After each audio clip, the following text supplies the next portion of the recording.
গণভোটের ব্যাপারেও আমরা বলা যায় অধিকাংশ দলই আমরা একমত হয়ে গেছি যে গণভোটও হবে।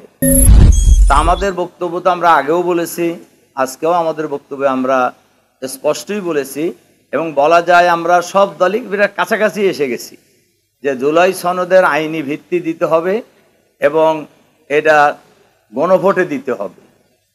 এইটার কিন্তু এক জায়গায় এসে একটু দ্বিমত কারুর আছে, তবে আমাদের ধারণা এই পয়েন্টও আমরা সবাই একমত হয়ে যাব যে জুলাই সনদের আইনি ভিত্তি দেওয়ার ক্ষেত্রে কনস্টিটিউশন অর্ডার যেটা আমরা আগেও বলেছি এর ভিত্তিতেই আইনি সনদের জুলাই সনদের আইনি ভিত্তি দেওয়া যায় এবং এটাকে আরও পাকাপোক্ত করার জন্যই গণভোটের প্রশ্ন এসেছে।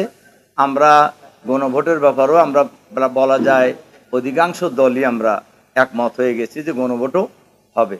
এই গণভোট কেউ কেউ বলছেন আগে নির্বাচনের আগে হতে পারে, আবার কেউ কেউ বলছেন যে একই দিনে জাতীয় সংসদ নির্বাচন এবং গণভোট জুলাই সনদের আইনি ভিত্তির বিষয়ে এই একসাথেই হবে, গণভোট এবং জাতীয় সংসদ নির্বাচন। এখনো আলোচনা চলছে।